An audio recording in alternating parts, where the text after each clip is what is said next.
আসসালামু আলাইকুম। ডরাইছে, ডক্টর ইনুস ডরাইছে। দিছেও একবারে ভরপুর, পুরো ছেদ দিছে। ডরাইছে ডক্টর ইনুস। আর পিনাকি দাদাও একবারে দিছে, ফাটাইয়া দিছে। কেমন ফাটাইয়া দিছে? পিরিত পিরিত পিরিত। এত পিরিত কি এর? এত পিরিত কিরম? সবারই নিয়ে সাথে চলতে হবে, বুঝেন নাই? সবারই নিয়ে সাথে চলতে হবে, নাহলে এই দেশ অচল। সবারই নিয়ে সাথে না চলতে পারলে এই দেশ অচল হয়ে যাব। এত সোজা না, মাইনাস কইরা থাকতে পারবেন না। ডক্টর ইউনূস সাহেব মাইনাস করে আপনি থাকতে পারবেন না, বোঝেন নাই? কইছে, বইলা দিছে আমগো 25টা পাইবো, বোঝেন না? 25টা পাইবো বইলা দিছে। দেখুন এই কথাগুলা কেন বললাম। 25টা সিট কিন্তু পাওয়ার কথা ছিল, দেয় নাই। দিছে কয়টা? 9টা না 10টা? আচ্ছা, ওটা আমার কথার বিষয় না। মূল বিষয় হচ্ছে যে জিএম কাদের বলতেছেন শেখ হাসিনা সবকিছু হাতে নিয়েও থাকতে পারলো না। আপনারা কতদিন থাকতে পারবেন? ডক্টর ইউনূসে কি থ্রেটটা দিছে দেখছেন নি? একবার চিন্তা করা যায়। জিএম কাদের, জাতীয় পার্টি জিএম কাদের, তিনি এই কথা বলতেছেন। ডক্টর ইউনূস কতদিন থাকতে পারবে? হাসিনা তো সবকিছু নিয়েও থাকতে পারলো না, আপনারা কয়দিন পারবেন? যাদের নির্বাচন থেকে বাদ দিবেন তারা ঘরে বসে আঙ্গুল চুষবে। আপনাকে কে বলছে আঙ্গুল চুষতে? আঙ্গুল চুষবেন কেন? আপনি রাজপথে আসবেন, আঙ্গুর ফল খাবেন। আঙ্গুল চুষার কথা তো এখানে কেউ বলেনি আপনাকে। আপনার আঙ্গুল চুষারও দরকার নেই। চুষা ভালো না, খাওয়া ভালো, বোঝেন নাই? আপনি খাবেন। তিনি আরো বলতেছেন দেশে স্থিতিশীলতা আসবে কেমন করে? মানে ওনাদেরকে পাশে না রাখলে, ওনাদেরকে মাইনাস করে যদি নির্বাচন হয়, তাহলে তো দেশে স্থিতিশীলতা আসবে না। তার মানে অস্থিতিশীলতা কে করবে দেশকে? আপনারা করবেন? করেন, করেন। এই দেশটা একবার ধ্বংস করে দেন, কারো কোনো কিছু যায় আসে না। এই দেশ তো শেষই। সবাই তো লুটা পুইটা খাইছে, তখন সবাই খায় খায়। আমরা কি করবো? আমরা দেশের সাধারণ জনগণ, আমগো মুখ দিয়ে দুইটা কথা কমো। এই আমরা যা মনে করেন ওরকম পদক্ষেপ নিতে পারুম না, করতে পারুম না। আমরা শুনি আর মুখ দিয়ে দুইটা কথা কই, এই আমগো কাজ। আমগো আর কোনো কাজ নাই। তারপর জিএম কাদের আরো কি বলে একটু শুনুন, আসুন শুনে আসি। নির্বাচন দিতে হবে হচ্ছে, নির্বাচন তো অবশ্যই ডক্টর ইউনূস সাহেব দিবেন, অবশ্যই দিবেন।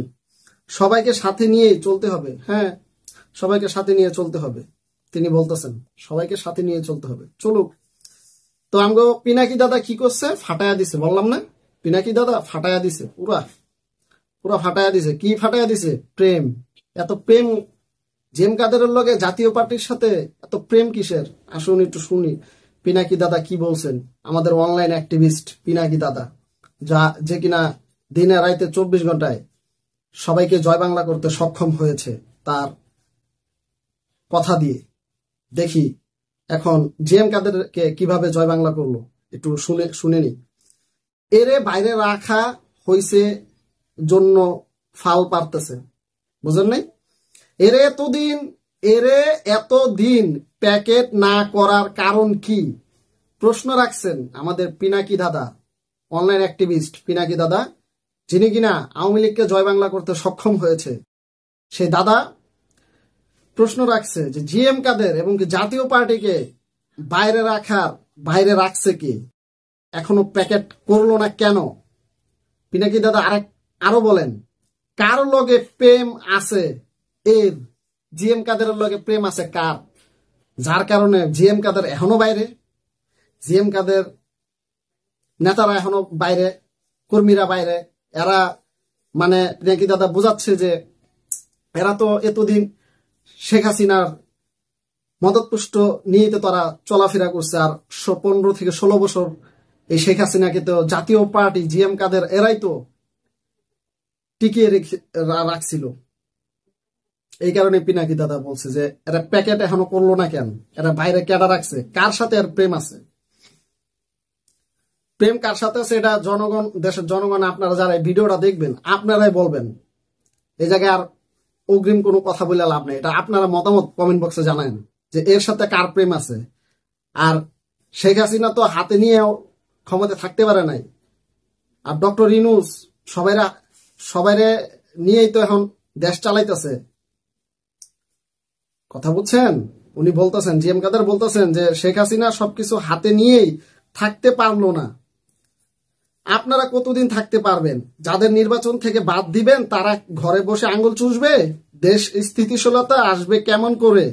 ভালো নির্বাচন দিতে হবে, সবাইকে সাথে নিয়ে চলতে হবে। মানে ওনাদেরকে ছাড়া চলা যাবে না সমাজে বা রাষ্ট্রে। আপনাদের কি মতামত একটু জানায়েন, একটু কমেন্ট বক্সে একটু ভইরা দিয়ে যান তার ব্যাপারে। বুঝতে পারছেন? একটু ভইরা দিয়ে যান কমেন্ট বক্সটা। আপনাদের মতামতটা একটু শোনার দরকার আছে না? আমি আর কিছু বললাম না। ভালো থাকেন, সুস্থ থাকেন। হ্যাঁ, আল্লাহ হাফেজ।